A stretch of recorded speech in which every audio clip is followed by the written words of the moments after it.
And we are back on a beautiful Wednesday morning here on Starfleet Boy, where we have a casual and informal conversation about Star Trek. Particularly right now, we're focused on Star Trek The Next Generation. We finally made it to season 5, episode 1, What? Redemption. Season Oh 5, yeah. episode 1, Oh, Redemption I Part thought we 2. were doing the recap. I didn't tell you we're gonna do the recap in this episode. We're gonna go over. It's gonna be very casual and very informal. We There's, can't there's do actually. that. We've never There, done that. are you sure? Do you want to just do a whole? No. Yeah, we always do a recap in a separate episode. I mean, you're a Starfleet boy. You do whatever the hell you want. But it would be very confusing to do a season 4 recap and then the first episode of season 5. So But you're that's saying all I'm let's do the saying. recap and then go and then stop and then do the other thing, the Redemption Part 2. That's what we've done before, but All right, you're the boss. You're rewind, everybody. Today on this beautiful Wednesday morning, we're going to do a recap of season 4. I didn't think you'd mind joining them together, but I'm all for it. I'm all for doing a whole separate recap episode. But it doesn't change something very important, which is today's Independence Day. So happy Independence Day in America. Sorry, right. in the United States of I'm America. wearing my Paul McCartney shirt in honor of that. I've got red, white, and blue somewhere, everywhere. So did you like that thing I sent you with Paul McCartney and James Corden? Wasn't that a gem? That was great. That was great. The whole Penny Lane thing, and then the gig in the pub. That was glorious. Let me tell you, he doesn't age. He's No, he ageless. doesn't. That guy. It's amazing. It really is. He's a treasure. Paul McCartney in concert, right? Am I not mistaken? What? Have you seen him in concert? Yes, that's why I'm wearing the shirt. Oh, is this from like a recent, more recent concert? Yes, this is from the last tour that he's doing. I know he's got a new album out, but the concert I went to see him in was for his last album, which was like a year ago or so. The guy just keeps throwing them out. He's a powerhouse. He's yeah. It's an inspirational. Hopefully, Starfleet Boy will be just like Sir Paul McCartney. Will be will be like 900 years old and still doing. That's a lot of Star Trek episodes, sir. Hey, Star Trek doesn't seem like it's ever gonna end, so I feel like we'll have a lot to talk about. By then we might be doing our TNG discussions redux. Discussions about the discussions. Do you remember when we said that in the discussion in the 2000s? I remember that. We were completely wrong. So since we're going to stick to our usual format, and this has now been reassigned as the recap episode, Doctor, I want to point out that you haven't been on a lot of the episodes this season of Starfleet Boy. Right. So do your best. I personally, it's too early in the morning. I'm still having my cup of coffee for me to recall who I did every episode with. But needless to say, there were a lot of episodes this season. Plus, there were within the Starfleet Boy discussions, there were also Star Trek Discovery discussions. So it was a pretty big chunk of episodes we did this last season of Starfleet Boy, season 4 of Starfleet Boy. But I think also I just want to point out a few things. I want to give a few freebie plugs. These are not no one's paid us for this, but perhaps one day we will be paid for these things. Wouldn't be bad. But as you know, Doctor, I went to Las Vegas recently. Oh yeah, and that's right. yeah, and this ties into two things. So I've always dreamt of a experience like Ready Player One depicts, like kind of you put on the goggles and like a bodysuit and you go into a virtual environment, which by the way, I saw the movie recently on digital, and there's even more little Easter eggs that I know, or just references, I guess, that I noticed that I think you'd appreciate, like the Silver Cup building from Highlander is Oh, I in. did see that. There's You that did was see that unmistakable. Yeah, in the race scene, and unmistakable. Yeah. yeah, I was like, oh my gosh, that's crazy. And then I didn't know this, but Gizmo's box is what holds the orb of whatever you might call it. Yeah. Mm-hmm. So yeah, anyways, the point is I've always wanted to experience that, because up until now you kind of put on your Oculus or whatever, and you're just sitting in your chair and you're like looking around and your character kind of moves for you. Well, in Las Vegas, and they also have one at Disney Springs, and they might have one in Los Angeles. There's this company called The Void that does a virtual reality experience, and they already have and they've already been doing this for a little bit now. But they have Secrets of the Empire, which is a Star Wars. I know it's not Star Trek related. Star Trek should get on Well, the we're gonna get bandwagon. comments on this. It's all right. It's all right. But Star Trek should jump on this bandwagon. Anyways, the difference with this situation is you strap on all this gear and you actually walk through environments. Like you're on your feet and you're stormtrooper, and it was undescribable. It was like How much gear being do you put on? Could you you describe ha- how much yeah, stuff? so you have your virtual reality helmet with the goggles that slide over your head, and then Right. you have a vest that you put on with a backpack, Okay. and that's it. So you don't have like uh anything else on. But And how heavy would you say all this is? it felt like 5 pounds Okay. tops, maybe 10 pounds tops. So you put this stuff on. They put you in a room, and I was there with four people, so each of us stand in a corner, and you enter the dimension, as they call it. And Dimension. it yeah, and as soon as you put your helmet down, you're You're in the you're world. call you're in the world. And not only that, the people that you're in the world with are in the same spot where you left them, but now they look like stormtroopers. And when you look at your hands, I Hmm. was doing this kind of like motion. I Right. had virtual hands, and they were exactly synced with my actual movements. And You weren't then wearing gloves though. no, I Interesting. it was so wonderful. It was like an outstanding experience. Anyways, you navigate through this experience. There's one point, I won't give away too much of it, but there's one point where you're riding on this like kind of levitating skiff on Mustafar, and you're outdoors. First of all, it feels like you're up high and you're moving because the wind's Hmm. blowing through the environment. There's heat in the environment. The smell of Mustafar, you can smell Mustafar. Now, when you say you And could feel the wind, like, is there something in the room blowing air at you, or there's all kinds of mechanical tricks that augment the okay, experience, I'm sure. And okay, that's what I'm trying to tell you, is that like you feel like you're there. You don't, wow, it doesn't feel like anything I've ever experienced. And I was just so excited about what the future of virtual reality holds. And this is your glimpse at it. It's totally worth the 35 some odd dollars US that it costs to do this experience. So next time you're at Disney Springs, or I think I told you about this when I got back, didn't I? yeah, yeah, Oh, yeah, okay. So this is yeah. for I'm the curious audience about then. it. Yeah, Yeah, so this is for the audience mainly. But yeah, I highly recommend this experience. And the reason, and it's totally selfish, it's because the more people that do this, the more experiences we'll have like this. And Star Trek higher ups, Les Moonves, if you're listening to this, you need to invest in a Star Trek virtual reality experience. Talk to the people at the is Void. is there not one in Vegas somewhere? And now They're Vegas used very to have a Star Trek hotel, didn't they? so so there used to be an actual, this was around the time of Star Trek 5. There used to be an actual Star Trek experience in Right, the, I think, what is it, the Hilton, I think, I'm not sure, I which forget you now, went but to.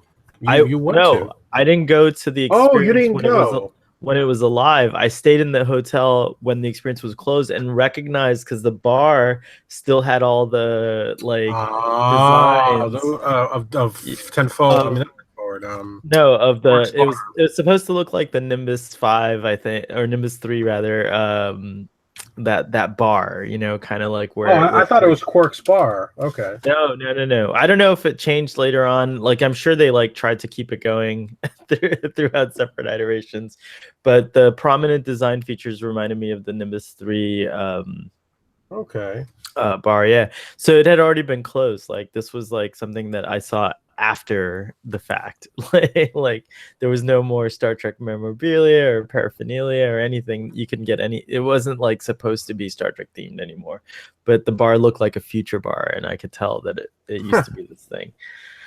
No, I wish I had gone to it when it was around. But apparently, there are a lot of rumors that there are going to be more experiences now that Star Trek Discovery's kind of re-energized the Star Trek, um, uh, you know, whatever you want to call it, the If you want to fandom. call it re-energizing, okay. It's you know whatever qualms I may have about Star Trek Discovery, I do have to say that like there's a lot of Star Trek interest now, and it's not a bad thing. So let's get to. So I covered those things that I wanted to talk about. Okay, your plugs. My little plugs that I just felt very compelled to give.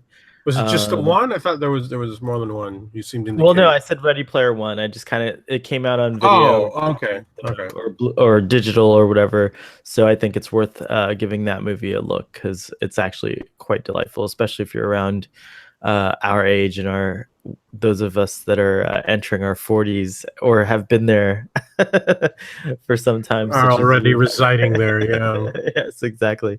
I just joined the club recently, and it's there's a few complaints I have about body pain, but other than that, it's been good. Just more Starfleet boy. Okay. um so season 4 started out with Best of Both Worlds, which we don't really need to talk about that episode because we both agree. I think many people agree that it's a phenomenal both, and it kind of started doing this whole thing of part 1, part 2, season that season closing and season beginning on a cliffhanger, which we get again this season. Then the next episode I did was Family, and I did that with our good friend Ramon Miar, and that was a good little recap. It was sentimental for many reasons for me personally, but also again another phenomenal episode, one of my favorites. What do you think of that episode? I don't know if I ever got your thoughts on it. I I'm was sure I I was did. on that episode. Were you? Yes. Well, And no, you no, I weren't. think Doctor, you I were believe I not. was. No, doctor. You want to check? Doctor. You want to check the YouTube? Well, while you talk about it, I will check the YouTube and I'll let you know. No, I think that's one of the best episodes of this season and the show. And I really wish that they had done something similar to that little, you had the season opener concluding the cliffhanger from before, and then you had a sort of a third epilogue. You had a third episode acting as an epilogue to all that, and I wish they had done that going in the future, and that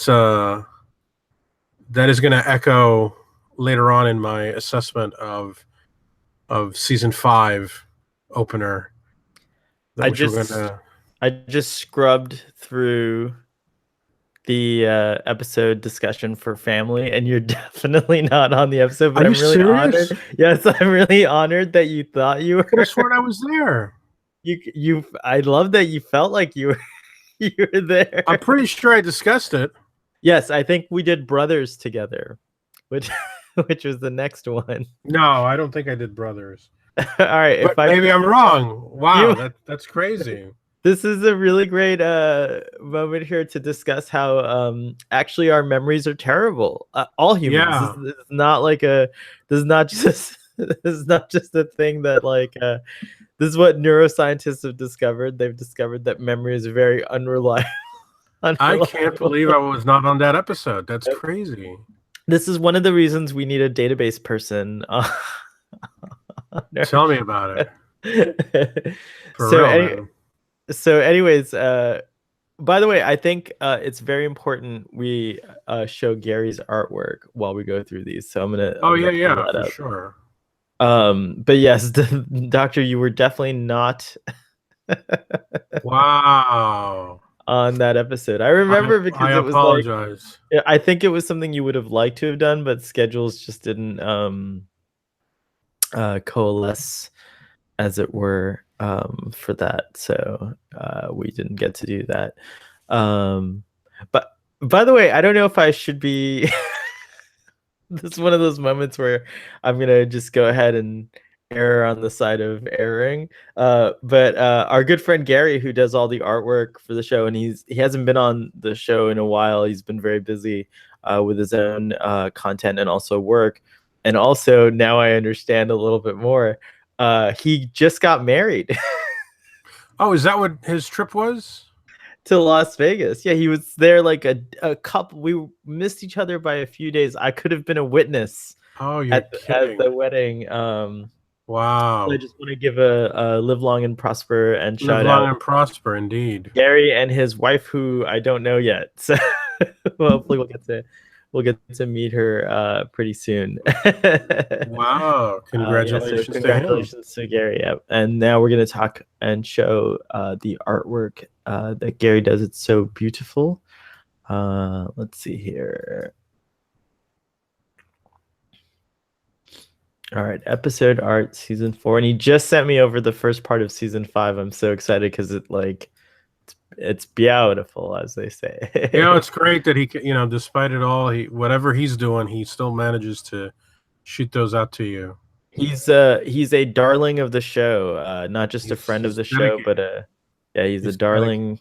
darling of the show. Gary is, and so we really appreciate everything you do for us on Starfleet Boy, Gary. And we can't thank you enough. So here are, let me see, I'm getting a little rusty here with the sharing. So those of you listening on audio, I'm sorry you can't see this. Okay, let's see. Oh, it's all weird. So we're having a technical moment here on Starfleet Boy. Okay, next. Let's try it this way. There we go. And share screen. Application window. There we go. Share. All right. Are you able to? I see a list You see a list. of images. Oh, hold on. There we go. I did the wrong thing. now it is correct. There Number we 1. go. And There we go. that's All great. right. So the best of both worlds, part 1. And then we Well, that was right. that Part was 2. season 3. Yep. So then here's part 2. Oh my goodness, what's going on with me? All right, part 2.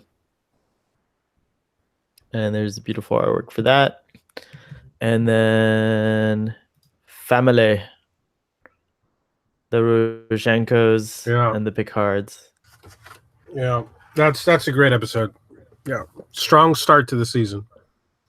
Yes, indeed. And then if I'm not mistaken, you and I did this one. No. Nope. Nope. That was I believe that was Sima and Jamie in Canada. If I'm not mistaken. I think I'd have to go back. yeah. I mean, I enjoy the episode, but I wish they hadn't had so much family stuff back to back. I think that was a bit of overkill, but good episode. It was, and then we go from that to like, Picard's surrogate son, suddenly human. What did you think of that episode? Yeah, that's crap. It's crap. All right, remember me? I'm pretty sure it was you. I was on, and I adore that episode. It's a great So that was a episode. good episode for you too. All right. And then we have, I think we were both did this one, and I Yep. love this episode. That's Another good episode. also continuing sort of the theme of family, Mhm. and you know, And we're a lot of okay. Tasha. So not, knowing what we know now, there's a Tasha reference, harkening back to Tasha here. Yeah, there's And then the whole thing is yeah, so it's almost acts as a precursor to what we're going to find revealed with Sela, and of course it's interesting. See, this is what we get when we look at the season as a whole. We can see these patterns, and certainly the issue of family seems to be something, whether conscious or unconscious, seems to be running throughout this season. indeed. Then we have reunion again, Again, the season, the issue, the theme of more family, more family. right? Future Imperfect, another kind of son moment here, where this time Riker has a son, and it postulates what, kind of gives you this idea of like what would have happened if he had married his dream wife, who ends Now, up being Minuet.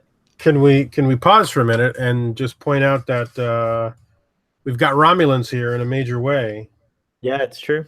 and this is sort of, my whole thing is always that, Romulans are kind of like always in the early seasons, kind of at the edges of becoming the big baddie of Next Generation, but they never really get there. I think they're undercut by the Borg or whatever.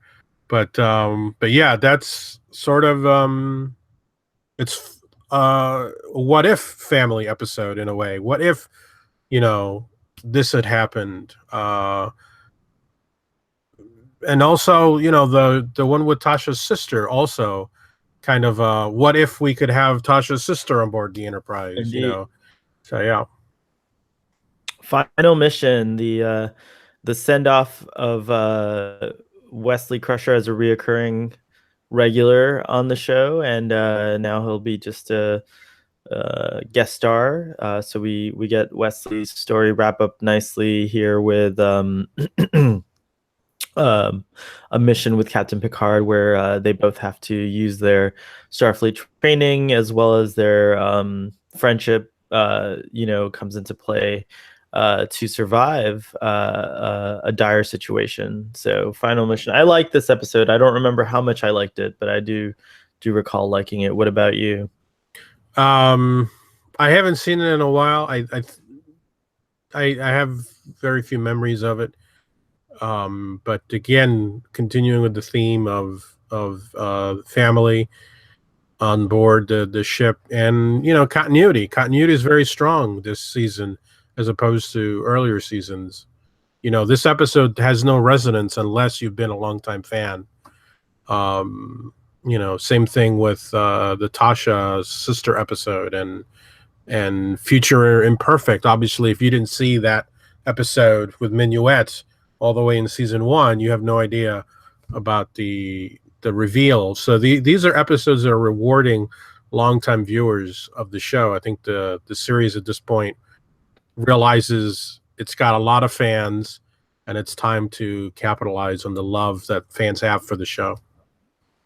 Um, Excellent, really good point. And I do like that. And I think that's why the later seasons to me are so much more rewarding, is because while we don't get like the, you know, sequential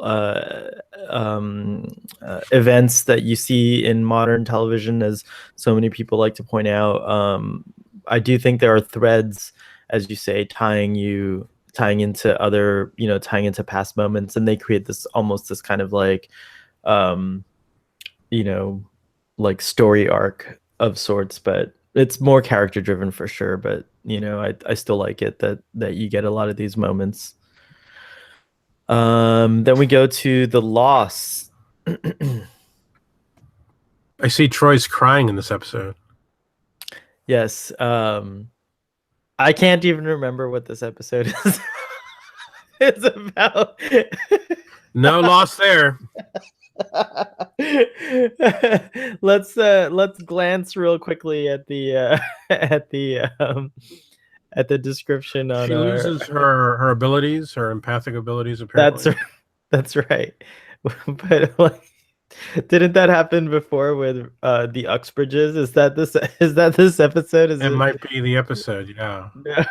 How was I Let's make. not on this episode? How was I not on this Oh, I discussion? remember. This is the actually. So this episode has like a really great sci-fi thing going on, which is the 2D creatures that are causing the Enterprise to be moved towards a cosmic string. I think that's the part I love about this episode. They're 2D, huh? It's like that Remember? novel Flatland. Yeah, remember I think you Okay. may have been on this discussion. We may have talked about the No, Doctor Who episode and I was how not other on this shows. discussion.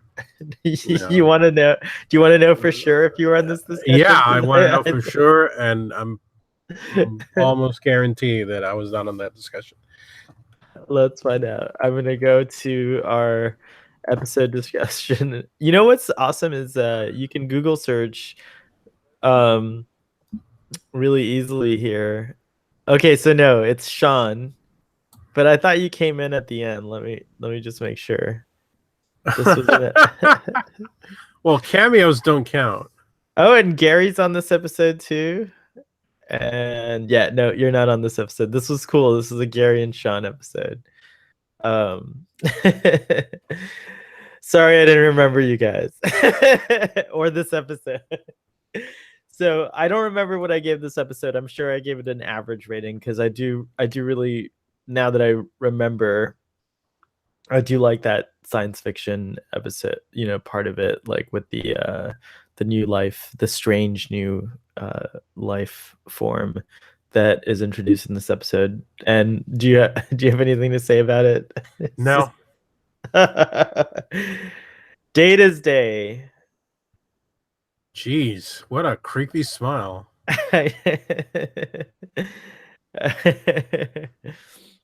So this was just an Damn. episode that followed Data throughout his day, just like an average day, and Keiko and O'Brien get married. So that's about the most important thing that happens in this episode.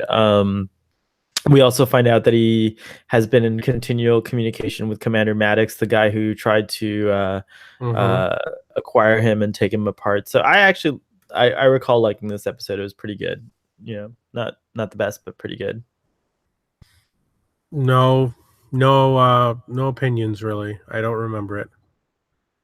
Great episode called The Wounded, and also the introduction of the Cardassians was the next episode. And this had like a nice little reference to the man who would be king, because the captain, I forget his name, and O'Brien's old captain, and he sing and sit and sing that song at the end when they realize they've been defeated. But here, once again, we have um, some interesting kind of like intrigue going on the bigger scale. We find out that the Cardassians are moving. So again, this kind of sets up things for Deep Space Nine, intentionally or not intentionally. I'm not recalling whether or not it's around the time, but I know DS9 I think starts this season or season 5, right? No, season 5. I think it starts in season 5 of TNG. We'll have to Mm-hmm. cross reference it and verify, but anyways, good episode. I really like this episode a lot. Would you remember this episode, Doctor? Yeah, I think it's a great episode. Of course, it's also a showcase for O'Brien. Mm-hmm. Colm Meaney gets a larger role in this, and it's well deserved. And of course, he goes on to be one of the regulars on Deep Space Nine, and in the episode prior, you just mentioned, it was his wedding, Yeah. so it's interesting how he got a bit of a bump this season in terms of screen time and attention by the screenwriters. And the Cardassians are, I mean, obviously they'll go on to be one of the the landmark aliens of this era of Star Trek. And in many ways, I think they finally fulfill um, what the Ferengi were supposed to be. They were supposed to be, this new antagonist for the Federation, and of course the Ferengi didn't work, and it took until now for an alien species to fill that void.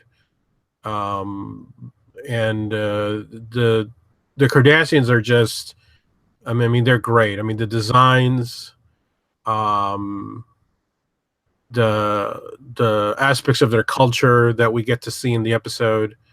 Um, Really good episode, strong episode. Yeah, I actually I think that's like something that's really difficult to do in Star Trek. I mean, obviously, you can see with Star Trek Discovery, we keep going back to the same old stories about the same old wars and aliens, since it chose to focus on the Klingons. And of course, they're kind of bound by the fact that they're set in a time period where the Klingons were a main antagonist. But I think Next Generation did something really wonderful with the Cardassians because it, like you said, it introduced a brand new alien species. And one of the things that we talked about on the episode, and I think it was mentioned in Larry Nemechek's notes somewhere, about how the Cardassians were head to head with the Federation. I mean, uh, uh, the Gull in this episode went to a military academy and got trained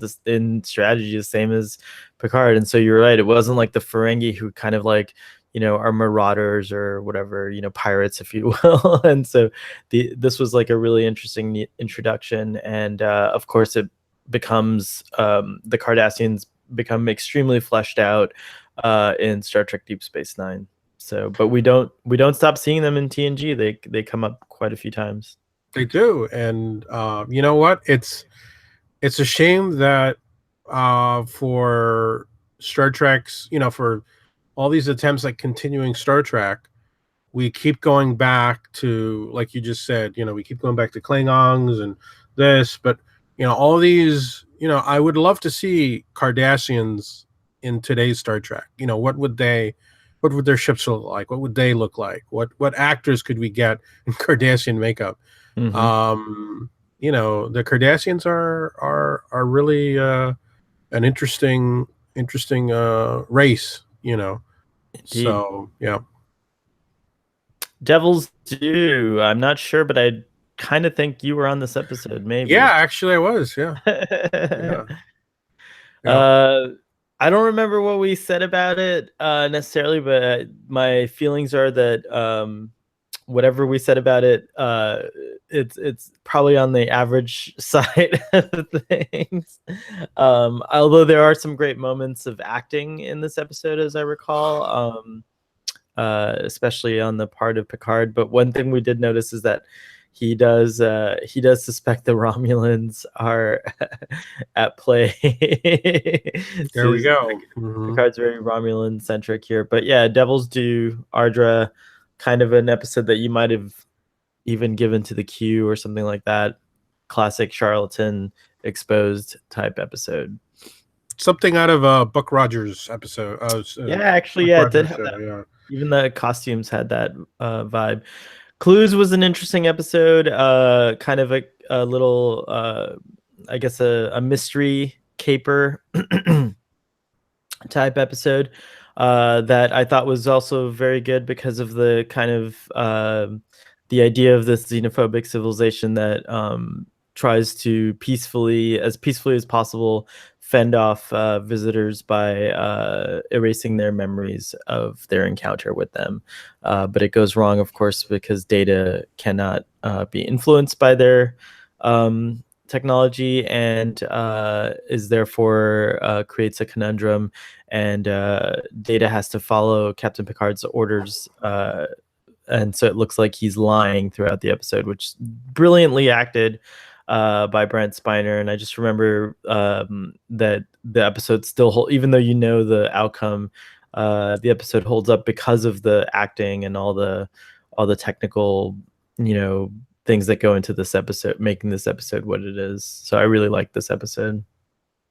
These, I think one of the things that Next Generation seems to excel in are these little sci-fi puzzles, sci-fi mysteries that they throw in every once in a while. This echoes the one with Dr. Crusher earlier in the season. It echoes even the one with Riker. There's a mystery to be solved, and these little mysteries also serve to showcase uh, a particular cast member and push them forward. And they're the ones that really have to figure out what's going on. And that's what I like about episodes like this. Clues, I wasn't on the discussion, but I would have given it high marks for sure. Excellent. First Contact, another great episode in my opinion. This shows kind of what happens when First Contact goes wrong with a civilization, and then you get a kind of a behind the, I don't know about behind the scenes, but just a more detailed understanding of what one of the missions of Starfleet and the Federation is to discover new life and to welcome new civilizations and worlds into the Federation.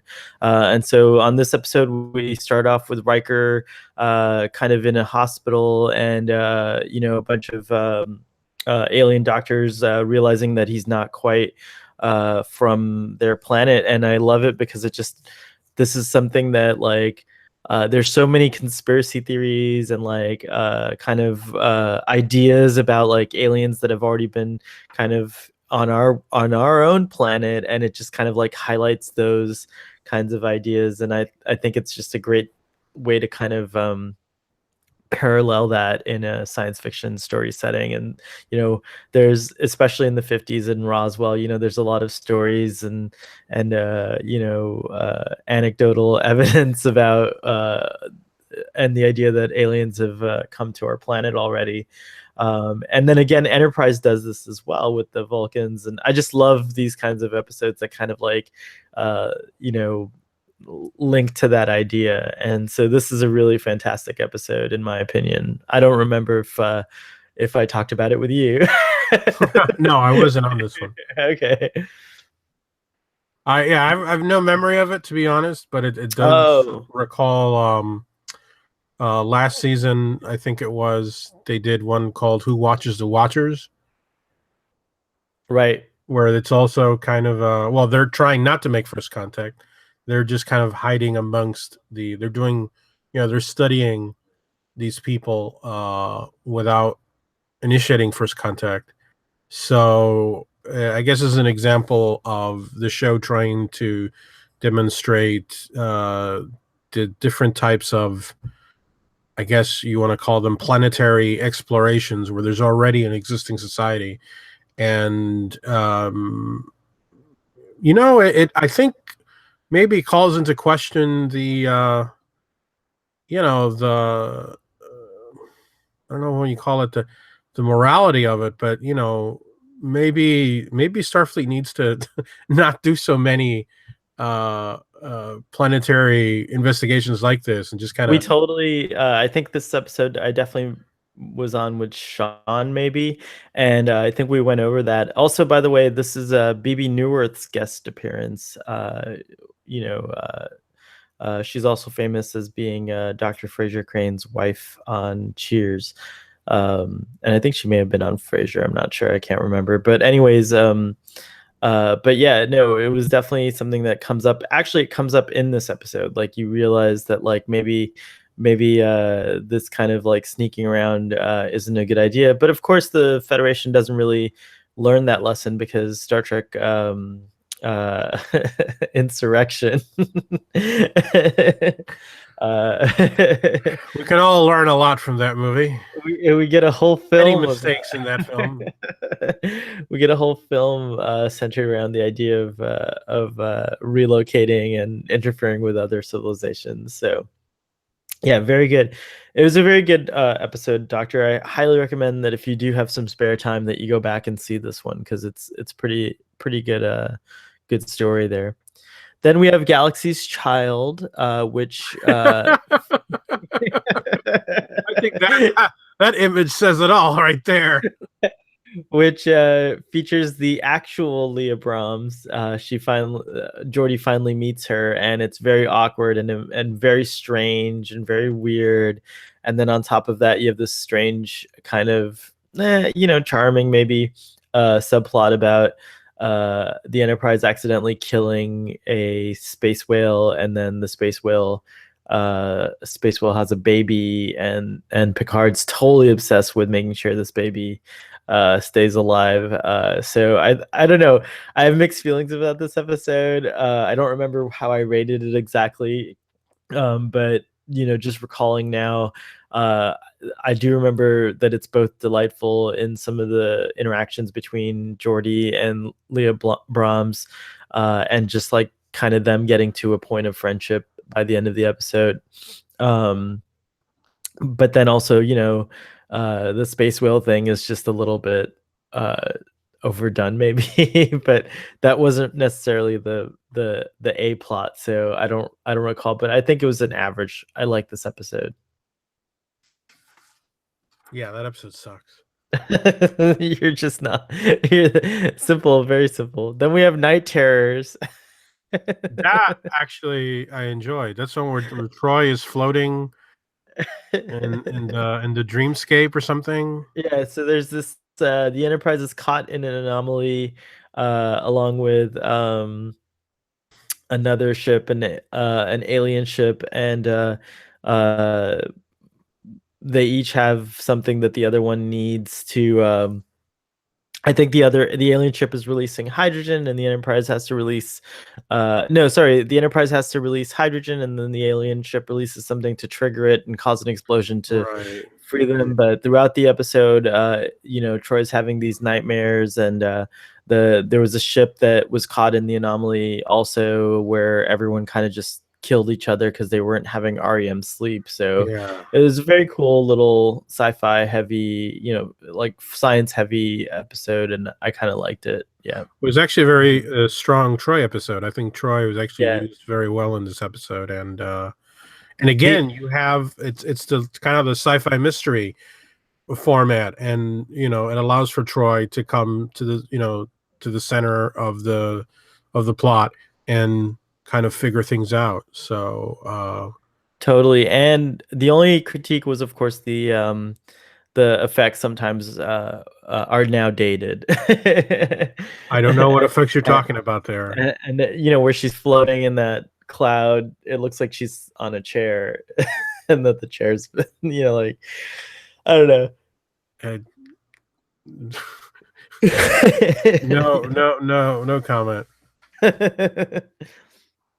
Identity Crisis, where we have uh, Geordi and several of his former crewmates are turning into these creatures, and from your sigh, I can tell that you want to just glance over this episode, and I think it was an okay episode. I don't think it was great.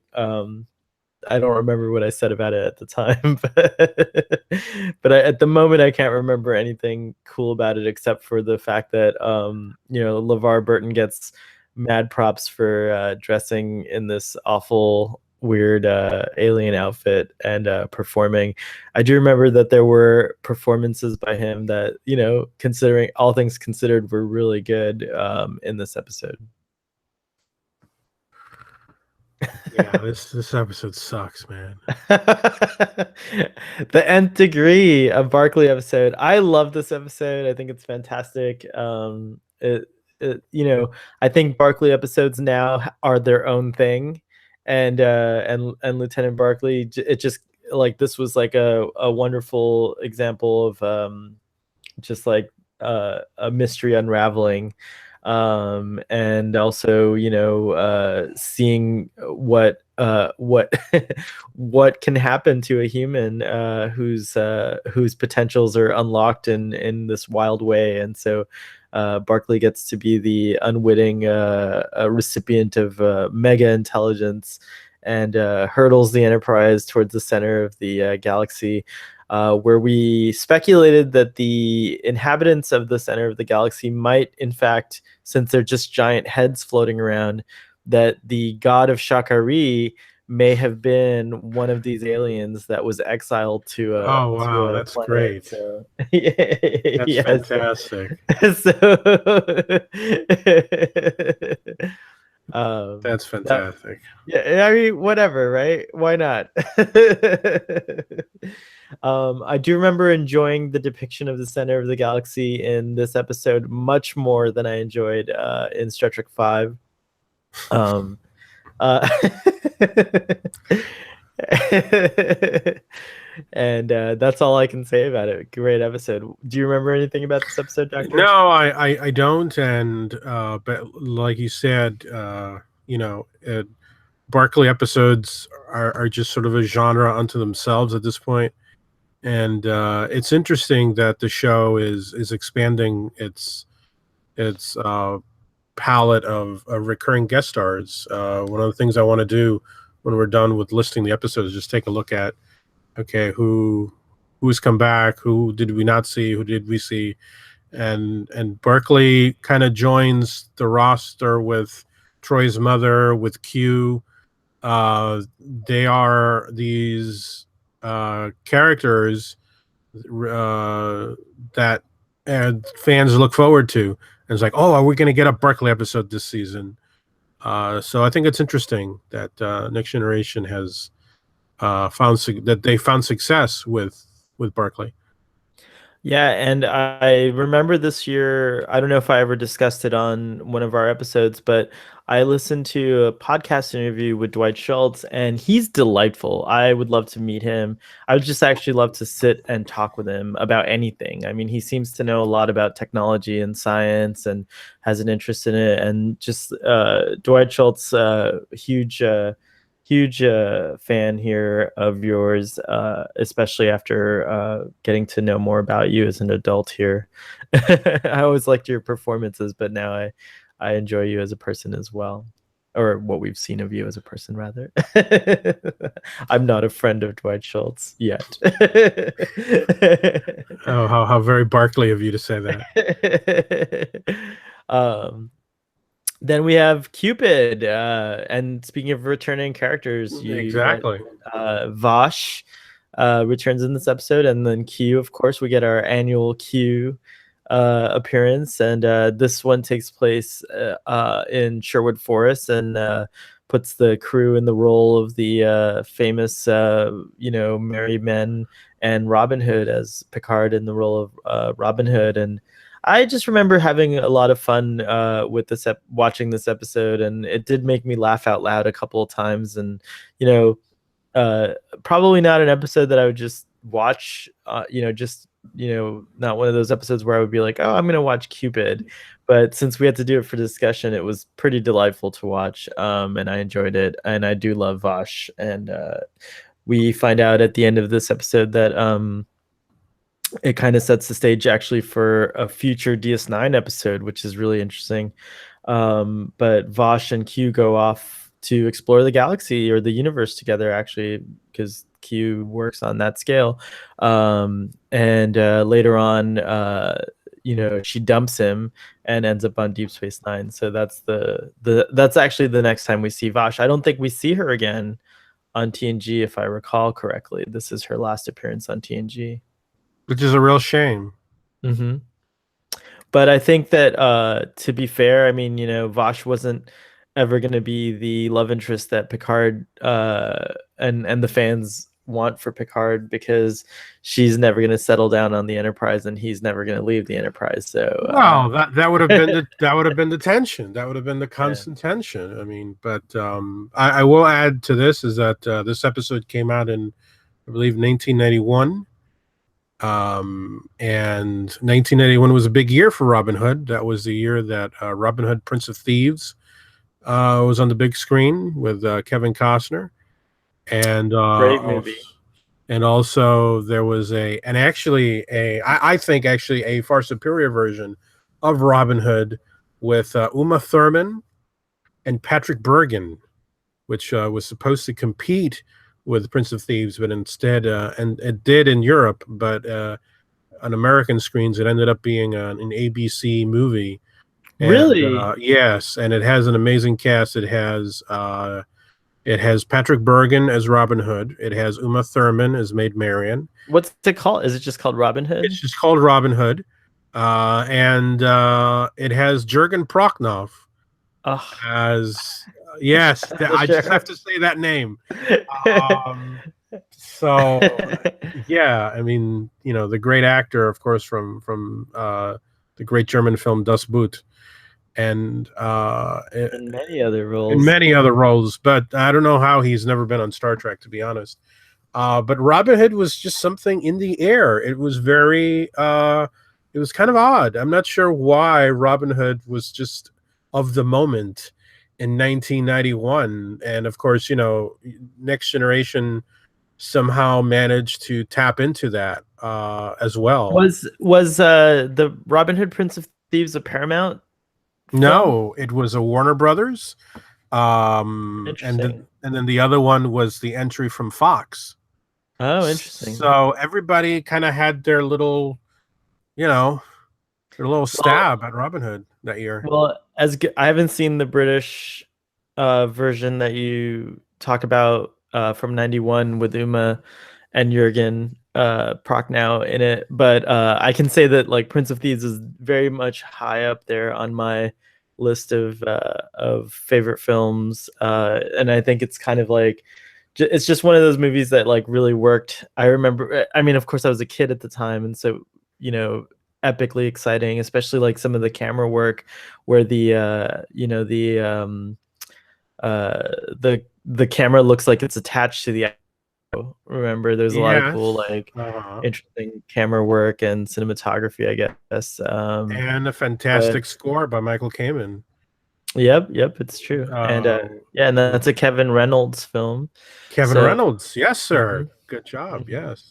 Yeah, well, I Uh-huh. have it in front of me now, so I'm cheating. I Okay. All I right. have the benefit of the internet here with me, but I didn't Uh, recall that it was a Kevin Reynolds film until I saw that. So. yeah, yeah. Well, yeah, they Michael came in, and of course it was supported by probably an iconic song by Brian Adams, which Don't tell me it's not worth fighting for.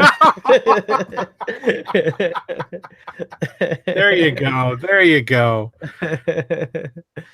I think he should do a cover of the Enterprise theme song. He's got He the should.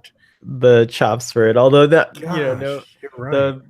the singer that does it, total props. You own that song, so no need for it. But just as a lark, it wouldn't be a Yeah. bad thing. Yeah, for sure.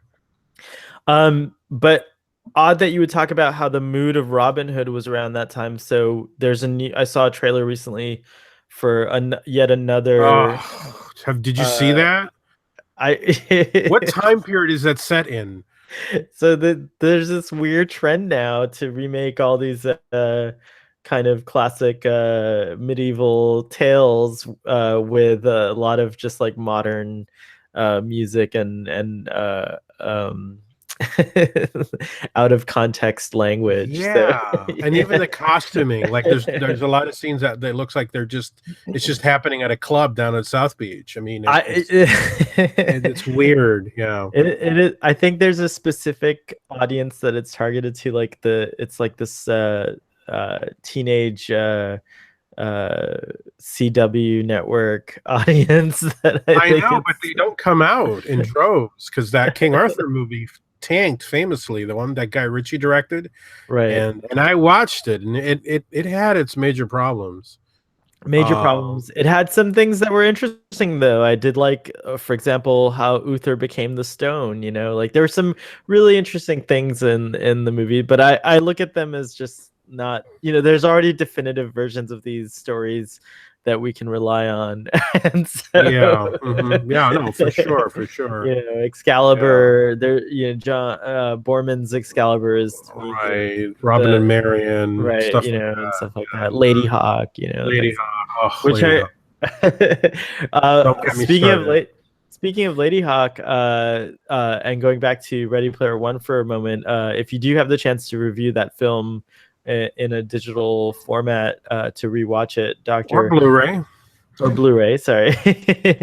Yes. So if you do have the chance to see it again, if you really enjoyed that movie that much, because I know you invest only in the movies that you love, but in the the guy who creates all the Oasis in his at Uh-huh. the end scene in his bedroom, there's a Lady Hawk poster on the wall next to That's right. Raiders of the Lost Ark You're right. poster. You're right. So yeah, Yes. it's cool. The references in the film just keep getting better. I just really appreciate. I have to say, for Ready Player One, just another note is that I haven't had so much fun just rewatching a movie in a long time. Like where I want to watch it over and over just to keep seeing more of these references, which is pretty awesome. I haven't had that feeling in a long time. Usually, I'm like these days, I'm like, oh, I've watched it once, I'm done. Right. Yeah.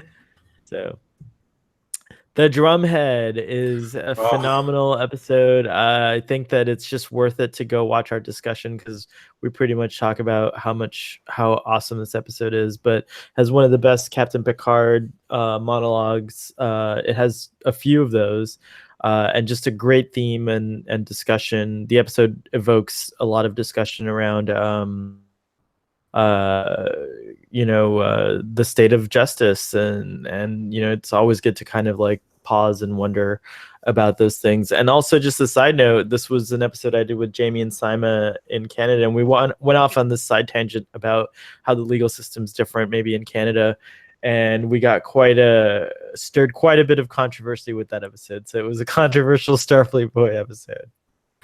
of course, the great Gene Simmons, who we see her photograph there, and she was a phenomenal actress. Um, just a great actress, and it's probably one of the best guest stars to have been on the show. Indeed. Kudos. Half a Life, David Ogden Stiers, who we lost this year, departed the earth. Um, and I think this is a really good Troy episode. I don't remember what you thought of it, but I think this is one of those episodes where it goes from, it shifts from her usual comedic, the expectation of her being a comedy relief to like a kind of a serious subject. And I thought that Majel Oksana, Barrett, yeah, yeah, yeah, and I thought that Majel Barrett Roddenberry delivered. I thought she was phenomenal in this episode. I thought the performances were great. The themes were great. We also see what is her name? Admiral Kane from Battlestar, but Ensign Rowe. Uh, Oh, um, Gosh, she's why on this can't? episode. Yeah, she plays his daughter. Oh, His that's right, Michelle right. Forbes. You're Michelle right. You're Forbes, right. thank you. Yeah, Yeah, Michelle Forbes plays his daughter in this episode, and of course we get her later on as a reoccurring sure. character. And then Michelle Forbes is just a legend. And Battlestar Galactica, I can't say enough about her as Admiral Kane. So Yeah, yeah. yeah, Half a Life, great episode. Yeah, yeah. Once again, we're seeing a string of very strong guest stars now, and I would not be surprised if this were the time in the season where it's what do you call it, sweeps week or Mm, sweeps month, and they're throwing out the heavy hitters, and people like this would, you know, these are the kind of actors that at that time would get people to notice the show. I mean, obviously, people like Gene Simmons, David Ogden Stiers, they would possibly attract somebody who had not previously watched a Star Trek episode, and they're doing episodes that are very much standalone. You know, they're not very continuity heavy. You can get into it without having to know too much. I mean, in this case, obviously, you have Troy's mother, but you can figure out, okay, it's Troy's mother, and that's all you need to know, really. right. So it's a very strong episode, that one. The host, the introduction of the Trills, and here we get a proto Trill. Trills change dramatically after this, and the next time we see them is on Star Trek Deep Space Nine in the form of Jadzia Dax. actually Curzon. We do see Curzon in that episode too, and they're much more fleshed out. But here we have the introduction of the Trills, and it's a Dr. Crusher episode. I really like this episode. It goes through kind of like this interesting. It's interesting now, 30 years later, how much humanity has kind of moved on, and kind of, I don't know, like society has kind of taken an interesting view on things, whereas 30 years ago it was a different view. And so we have Dr. Crusher having to face the loss of her lover, who, she was in love with this man, and he dies.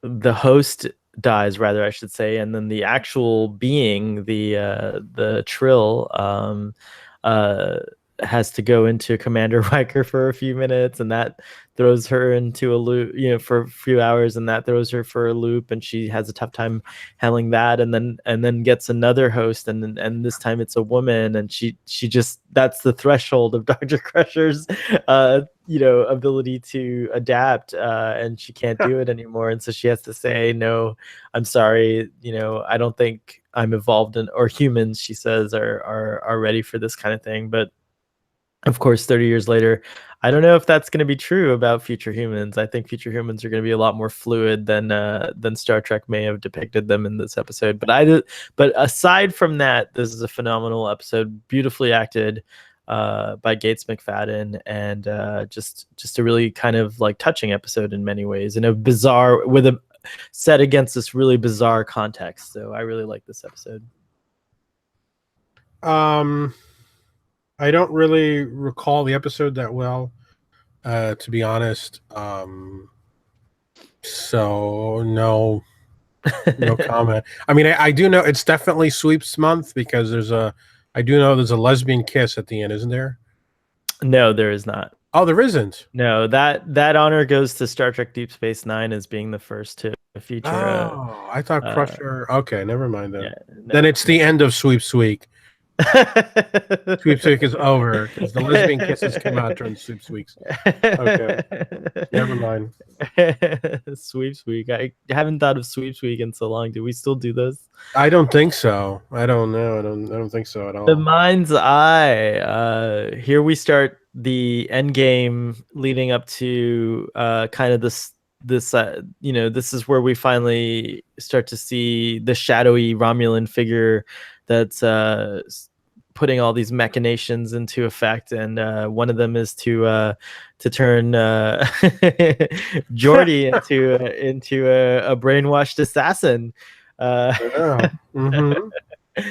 So what did you, this one, I was so close. We just reviewed it like maybe a few months ago, and I just remember liking this episode. It was pretty good.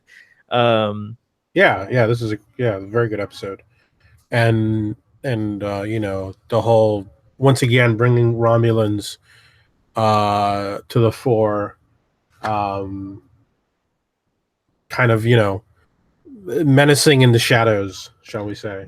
the big critique we had for this episode in our discussion was that this sort of hugely impactful thing that happens to Geordi, and it's even echoed at the end of the episode when Troy is debriefing him, doesn't go any further. It just kind of like Doesn't go any further. yeah, No, not at he all. Yeah. bounces right back from it, or it's just not even talked about anymore, and we just have to assume that he struggles with it internally, and that's it. Right. Yeah, but still a very strong episode. But yeah, I wish there had been more repercussions from this episode for sure. Then we get In Theory, in which this it's just like, I don't know what to say about this episode. It's Data trying to be in a relationship with a woman, with a human woman, and it doesn't go quite as we expect, or he expects. But it's an interesting journey nevertheless, and he's very cold and and robotic in the end. And I reviewed this episode with my friend Jamie, and I just remember really liking this episode a lot, but not it doesn't really do anything. It's just kind of like a buffer before we get to the real exciting stuff at the end of the season. Yeah, I don't remember this episode, and I don't think I want to. And uh, but it does continue this trend of spotlighting data and sort of expanding the boundaries of the character and what he's capable of as an android emotionally. Wait, what was that last thing you said? Oh, that it pushes what data, what his abilities as an android, emotionally, what he can do. You Right. you know. The actress who played Lieutenant just DeSoto in this episode, I thought was worth mentioning. She was pretty good. And kind of like, I think that the one thing that this episode, if you have to watch this episode, I think the one interesting takeaway is just that like it does highlight kind of this conventional idea of what a relationship's ups and downs are like. And I think that nowadays relationships are depicted in more complex ways, and rightly so, because I think that like you can show more types of relationships nowadays, and we're seeing that in Star Trek Discovery, and I kind of like that. But I want to see something on Star Trek that's truly unique, and I think this episode tries to, it touches on that. I mean, like an android and a human, I mean, that's a pretty wild idea for 1991, 92. but nowadays I think people are open to like wilder ideas, so maybe we'll see our first kind of like really crazy interspecies relationship on Star Trek Discovery. That might be something interesting. Does do you remember the episode well? Sort of, yeah. Does does does the does she stay on the Enterprise or does she leave the Enterprise? She stays on the Enterprise as far as I remember, and but we never see her again. That's it. Okay, all Yeah. right. Um, and then Redemption Part One, we just talked about. Phenomenal episodes. Really, just kind of great Worf, great wrap up to the Worf story, or conclusion to the Worf story, where he becomes dishonored and discommodation from the Klingon Empire, and Picard supporting him, and I'm excited to talk about Redemption Part Two with you, Doctor, because there's a lot. I took a lot of notes. Oh my. I did indeed. I had the opportunity to watch it just before now, so I have it kind of fresh in my mind. But just we get some really in Redemption we get the introduction of the Duras sisters, and they become reoccurring characters, and they're kind of a fun new aspect to Klingons, because we never really see much about much from the Klingon female perspective, and here it pretty much establishes that Klingons do see women as their equals, and so they can be warriors as well. They're not just serving as one would expect a kind of barbaric look from the Klingons. So I like that, and we get a lot more about Klingon culture and just politics and stuff like that. So this episode and the following episode really flesh out the Klingons in a new way. I thought it was a great way to kind of dive deep into to the Klingons, among other things.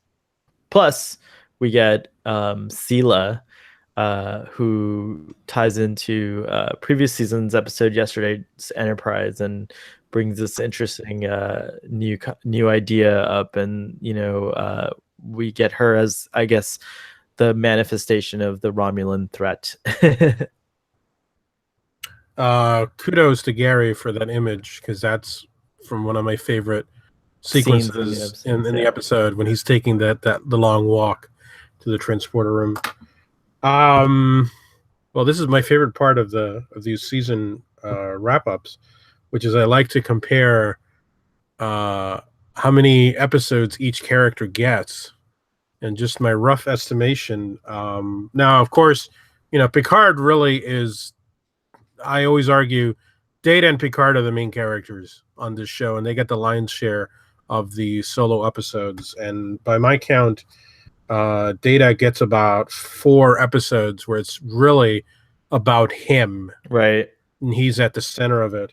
And Picard also gets about 4 episodes where he's really at the center of the episode. I'm throwing in episodes like Cupid and stuff where, obviously, and what I'm saying is that the episode would not happen if Picard were not there. Right. That's my Right. Right. my benchmark. I'm not saying, because obviously there's always going to be a captain episode. Obviously Picard is involved in all of these episodes to one degree or another. And then there are episodes like Family where it's really um, it's a combination. Although I could maybe edge it to 4.5 if I throw in Family, because really it is mostly about Picard. Hmm. I mean, Uh, at least that's who I remember. I mean, I know that Worf, Worf is the next major story there, but I do yeah, think of Family. I think of the Picards, and the okay. Vineyard, and so yeah, Well, I then would say we I go would to give that to 5. Picard. Then give it Yeah. 5. Troy gets 2 episodes where it's really her driving everything. I'm not counting the Loxana episode because that's Right. not really Troy. Crusher gets 2, so that shows that the female characters are kind of like at the bottom of the ladder here. And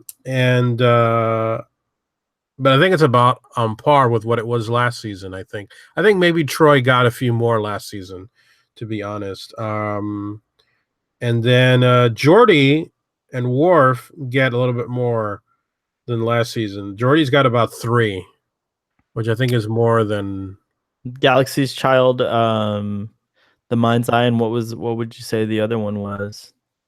the one where he gets turned into the Oh, blue that's creature. that's right. You're right. See, I'm not saying they're good episodes. I'm just saying That's that right. he's at the center of it. I already forgot that episode again. It's like Exactly, terrible, exactly. terrible. Yeah, The and yeah, and Wesley gets 1.5. I Yeah. still feel like I mean the numbers obviously speak for themselves, but I don't know. I just get this feeling of like satisfaction that all the characters do get like quite a bit of screen time, even if it's not like a whole episode. I do Eh, think that they get like a good amount of like representation throughout the season. But yeah, I do think that obviously I can't argue with and don't even intend to. I agree with you 100% that like Picard, Data, and then Worf, I would say are the top 3, sort of highlighted characters, if you will, or the ones that the most attention are given to. And then I think we go back and forth as to whether Riker is the is the number 4 on yeah, this. Riker's kind of in the middle because I mean, obviously Worf, he's in the top. He's in the top tier now with 3. And Riker, I think, only gets about 2 by my count. There's But Future Imperfect is stands out, and uh-huh.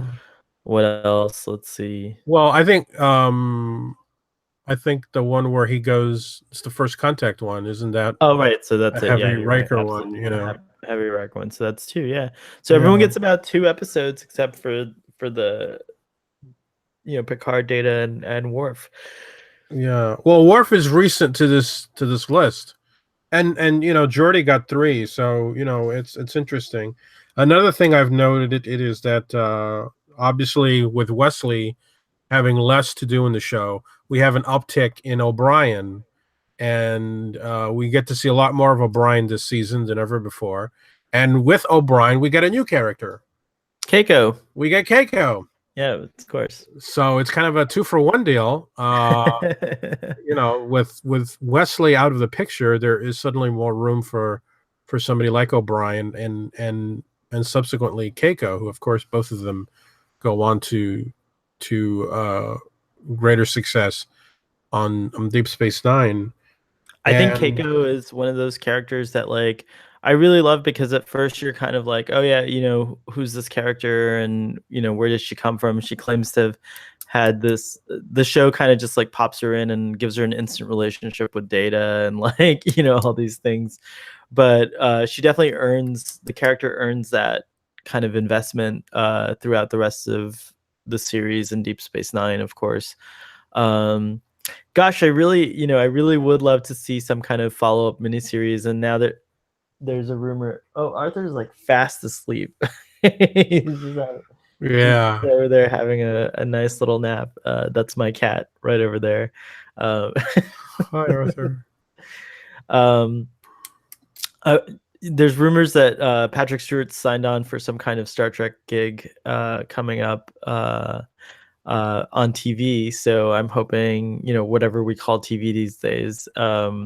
So I'm hoping it's a TNG based thing, and I bet, you know, I bet that would get a lot of uh, views or whatever, Well, subscribers. I have an alternate story. Um, Big Finish, which is the company that produces the Doctor Who audios and many different audios. They do audios based off of Blake Seven, Avengers, the British show, etc. They recently announced that they are doing audiobooks. They're releasing audiobooks based on Star Trek, In the wake of and our and we just talked about this. and I am hopeful that perhaps that would be the opening of a door to perhaps negotiations for them to produce audio dramas with the actors. I mean, right now these are just audiobooks. These are just a straight reading of these books. Oh, gotcha. And they're not even next generation books. They're like one of these other series that don't feature anybody that has appeared on television. But I'm hoping that perhaps this is just testing the waters, and I think the only way to truly see Next Generation as we remember it is through audio, and A in hundred which percent. you know We're capable of our using our imaginations. We've seen enough episodes you know to know what everything will look like. yeah, and Um, they can do episodes set within the first season, the seven Anytime. seasons, Yeah, it's true. anytime, and we just have to use our imagine, and they just get the actors back, and we could have, Ugh. oh, it would Ugh. be, oh, truly, truly. So as where do you rank season 4 so far in the against the other seasons we've seen? I think this one has this right now. This is the best one Yeah. that we've seen. Really, On a scale of 1 to 10, what would you give season I 4? I would give season 4 an 8. That's very good. I think I would agree with you. I'm gonna go ahead and give my rating as an 8 as well on that. Let me Anything ask else you. of Oh Yeah, I yeah, wanted to ask you. In this season, obviously we saw a lot of returning people. We saw Q return as usual. Loxiana, Barkley. Um, what characters this season are you surprised never returned? That's always my question with these season uh summaries. I feel like the characters it's Vosh. That's the only one that I'm surprised at because all the other characters kind of get a resolution to their story within the episode. All the other guest stars, and then Barkley comes back. If I'm not mistaken, he's got an episode every season from now on. And then of course he's also in First Contact. He's in First Contact, so he even makes it onto the The silver movies. screen. Mm. But yeah, I'm really surprised that we didn't see Vosh again. Um, just one more episode, maybe in the 7th season or something like that, just to say goodbye to her character. Uh, to that I would add the Traveler, Oh, and the Traveler. whom we That's saw right. in Remember Oh, you're Me. I saying think. who I'm surprised didn't come back at all. But Yeah. I think the Traveler does come back, or There's Oh, a does oh you're right. The Traveler does come there's back. there's still an The episode of the Native Traveler. American one. You're Right, right. You're exactly. So right. I think he will be back He will again. be back. Yep. Okay. Well, then scratch that off the list. And then I would add to that, I'm surprised that we never saw um, any of Picard's family Oh yeah, again. that's interesting that we don't ever see them again. And then of course the one part of Generations that I really Ugh, disagree with, ugh. like Don't even go there. it's kind of like what It's the Last terrible. Jedi does. Yeah, I yeah. fundamentally disagree with the choices that the director made. Uh, Dislike. the story, the storyline there. To do that to the character of Picard, I thought was just like epically unnecessarily tragic, and we didn't need that. I don't think, but Not at say la, all. Poor say la vie. Robert and poor is it wait, Robert's his Renee. brother? Yeah, both Renee and Renee Robert. and are lost. And things give us like a happy ending where Picard at least maybe finds love and well, I mean, we assume he and Beverly get married at some point, but we don't know if they have a kid together or anything like that. So it's still up in the air. But one never knows. But yeah, it's Picard's story kind of leans more towards tragic than happy, whereas I think Captain Kirk, despite like the Wow. fact that I think Captain Kirk's story actually ended up happy, like Loses his despite son, it's true. demoted at one point, put It's on true. I guess trial you're right. several times, loses No, it's Spock for a while, true. And then dies out of time and then in dies out of time. I don't know. you're right. No, never mind. So I guess these two captains are very tragic. I don't know. Um but I would like to say that Picard's story is not over. I think, despite William Shatner continually resurrecting Captain Kirk, Mhm. I think that Picard's story isn't over. I will say though that I am hopeful that we can somehow have William Shatner's Kirk, his portrayal of Captain Kirk, in the Kelvin timeline.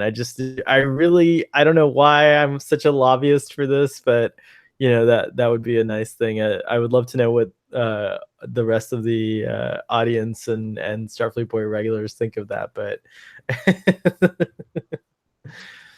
How? I mean, it could Um, happen. It could totally happen. it could totally happen. I was surprised that we saw Leia Brahms back. That was not something I think there was a fan. I don't know, maybe there was, but I was surprised to see her back at all.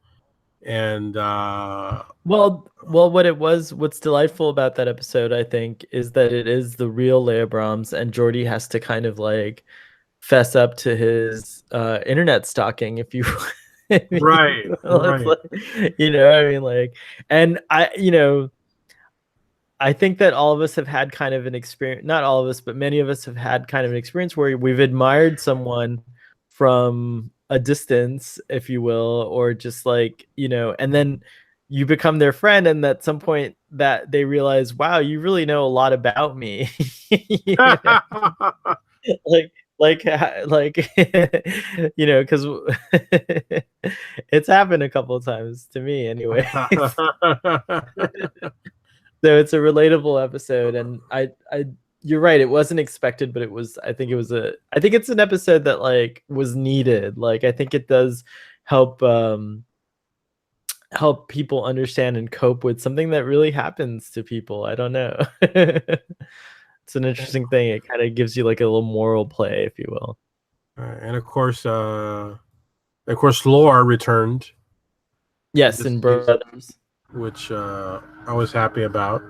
And I And think after this, his story just gets more bizarre. well, he has yet to meet the Borg, right? If I'm not mistaken, that's the next time we see Lore. I Yeah. don't think we see him again before that. So yeah, it's gonna be a really strange story. And of course, my favorite Borg. We're gonna be talking about him pretty soon. Yikes. Um, Speaking of stalker, speaking of, yeah, there we go. I'm so And obsessed. I was very obsessed with Hugh the Borg when I was a youngin. Speaking of bizarre crushes, having a crush on a Borg is kind of a weird thing, I right? don't know. I don't know if you want to admit to that, but I just did. there you go. You just did. That should be an interesting episode to review. But yeah, I mean, I think with these, it's always interesting to see who clicks and who doesn't.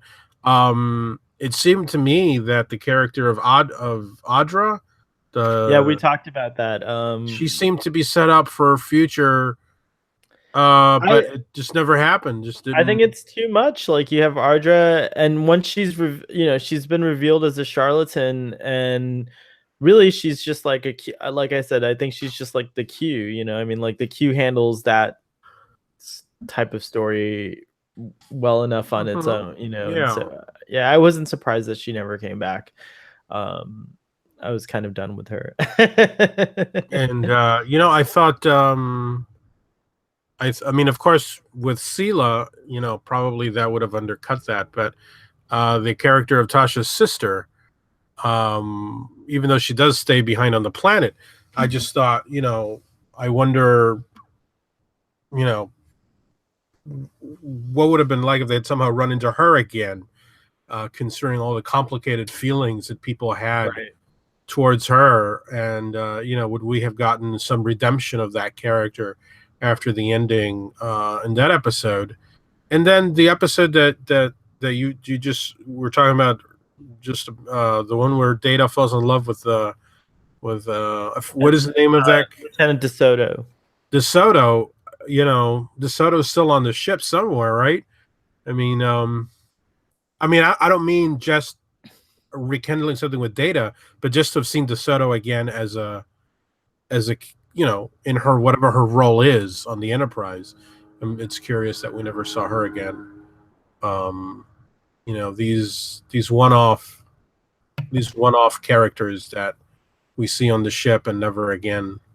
There's a really good show that has a really interesting story uh, in the real world called The Expanse. I think I've already mentioned to Yeah. you. Hmm. Um, I really think of it as like kind of like a love child of Star Trek and Battlestar Galactica, and no joke, it's phenomenal television, phenomenal writing, and I think that it's neat to see that 30 years later how television has it truly evolved. And the show was a sci-fi show. Sci-fi does a great job sometimes with shows. I'm really impressed that Battlestar Galactica came out of Sci-Fi Channel and made its course. But for whatever reason, Sci-Fi was ready to drop the show. They were done. They I guess it wasn't getting the results that they wanted, and so it's the first show that I can think of, at least in my realm of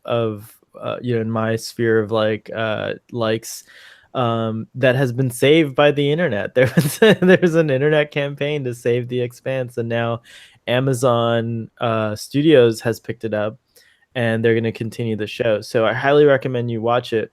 But this is something that I would love to see on this kind of writing is something I would love to see on Star Trek. And I think had Star Trek: The Next Generation benefited from that kind of writing, you absolutely would have had more interactions with Lieutenant DeSoto and Data. I think like the the their dating would have been just in one episode condensed. It would have been throughout the season. Like you would have seen them get together, break up, have to deal with the after effects of it.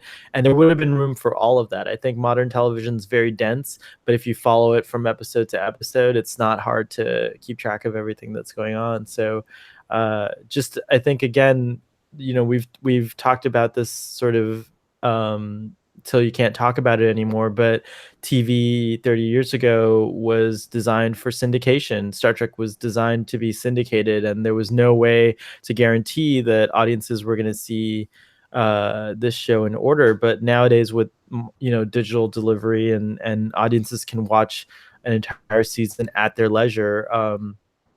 It's a whole different game, and I really like it. I love Hmm. the way television is now. It's more like faithful to, especially The Expanse is based on a series of books, and I think you can be more faithful to those books, and not just be in the spirit of, and kind of like bring that magic, what you kind of like get out of a cinematic franchise, so to speak, you get it on the television scale, and I think it's wonderful. We are truly in the golden age of television. Um, so again, I mean, I think personally, like, it wouldn't be weird to have a second run of Star Trek: The Next Generation on television. Like nowadays, like I think that would be a great place for TNG to continue, is on television. Like now I'm just thinking about this, but like if you had a limited 2 or 3 season run of TNG post Nemesis, like it'd be great because you'd be following Riker on the Titan. Like it would But it then you're talking this 2 shows then. no, one show, but following just these different disparate storylines. Like you would have to see like How a often is the Enterprise and the Titan gonna? it just no, the show just bounces from story to story. Like I would be totally cool with that. Like, maybe a whole like Oh well, what you're talking episodes, about like is the anthology format then. right, yeah. Well, which was, by the way, the original idea that was pitched to the fans about what Discovery was going to be before they even named it Discovery. I don't know if you Yeah, I recall. kind of recall that. Yeah. That it Originally, would the bounce idea, it right, would bounce around throughout the entire Star different Trek eras, universe. right, and Yeah, the the first eras, one yeah. was going to be set in this era, and then all of a sudden it turned into a show. I think personally, would that's the format that fans would like, and I think it would be great if you could. I don't think it's economical. I think it would be very difficult to accomplish in terms of the economics because you're constantly building new sets. You're not saving money with sets, but it would be cool to have different eras of the series, of the various series reflected, and then you could cherry pick and say, okay, let's bring back so and so, and let's do this and Bob and Bob. You Maybe know, it's not economical if you do it in these kind of like bursts that we're used to, but it could be economical if you got, let's say, 3 episodes a quarter, like, so it would be like, just kind of like in the same format that Sherlock is, except a little bit more frequent, not just 3 episodes a year, but more like 3 episodes a quarter. They're longer episodes. There's so many ways I think that it can be done where you can keep fans satisfied. And Arthur's totally in agreement with me right now. He's just well, take it kind like, of like American Horror Story, where American Horror Story each season is a whole different cast. It's a whole different era. It's a whole different story. yeah, It's one story told from beginning of the season to the end of the season, and the next season is just it's horror, and there may be links, but it's basically a whole new story. right. And I thought that's what Star Trek Discovery was going to be, and I really feel that that's what it should have been, because then all of this rancor against the show, every season you're hitting the reset button, and you say, well, hold on, folks, we're next season we're going to come back with a story set in the Next Generation, and then you know you have a different thing, and then if the Next Generation story is good, maybe 2 seasons from now you go back to it or something, but you just keep, you know and it's a beginning, a middle, and an end. So I feel like you have more, it's just, it lends itself to the way viewing seems to be going now, like you said, where it's digital. You go home for a weekend and you binge through a season Or you watch it, however you like. Yeah, however you like. exactly. So yeah. Yeah. Cool. Well, I'm happy that we season recap as a separate episode. It was very nice. Any more thoughts, Doctor, before we say goodbye to season 4? No, let us put season 4 in the rearview mirror. We close the door on season 4 and we move on to season 5. And thank you for joining us, audience, and we'll see you next time. Live long and prosper.